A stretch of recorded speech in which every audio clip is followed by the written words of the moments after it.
দাঁড়া, কিসে বল? সমস্যা কি? ডাকি শুনুস না, ভাব বাড়ছে। আজকে এক্সামের মধ্যে দেখাইতে বললাম, কি করলি তুই? আমরা এক ক্লাসে পড়ি, ডাক দিস একটু দেখাবি না? বললি উল্টা স্যারে বলে দিলি, কেন এটা কেন করলি? হ্যাঁ, এই ও তোমাকে কেন দেখাবে?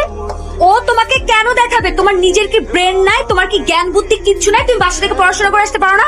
তুমি চুপ থাকো, আমি তোমার সাথে কথা বলতেছি। অজয়রা, কেন ও কেন চুপ থাকবে? আর ও তো ঠিকই বলছে, তুই বাসা থেকে লেখাপড়া করে আসতে পারস না। তুই কিন্তু মুখে মুখে কথা বলতেছিস। হ্যাঁ করতেছি তো, কি হয়েছে? কি করবি তুই? কি করবো না? আরে এই, কি করছো? কি করছো তুমি? ছাড়ো, ছাড়ো বলছো তুমি। ছাড়ো। আরে কি আশ্চর্য! এই ছাড়ো, কি ছাড়ছো না কেন? ছাড়ো, ছাড়ছো না কেন?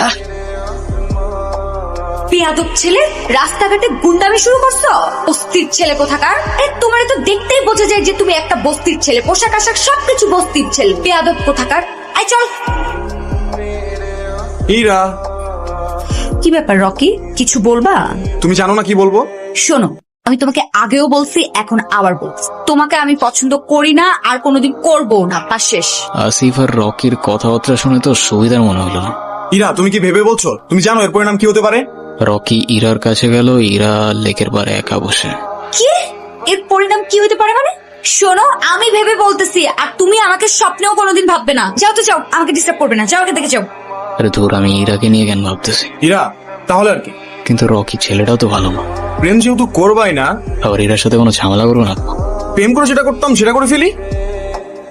আরে কি আশ্চর্য! রকি, রকি হাত ছাড়ো, রকি! আরে কি রকি! ওই, তোর সাহস কত বড়? কি হইছে? হ্যাঁ, কি হইছে? আমি নিজে যতই খারাপ হই না কেন, আমার তো মা নাই, তোর তো আছে। হ্যাঁ, একটা মেয়ের সম্মান কই থাকে তুই জানোস না? এরপর থেকে যদি এরম করার কথা কখনো ভাবস, স্যার রে বইলা তোরে কেমনে ক্যাম্পাস থেকে বের করতে আমার খুব ভালো করে জানাস। এবার এমনি ফেল ফেল করে তাকায় আসুস কেন? যা যা না। হিমু,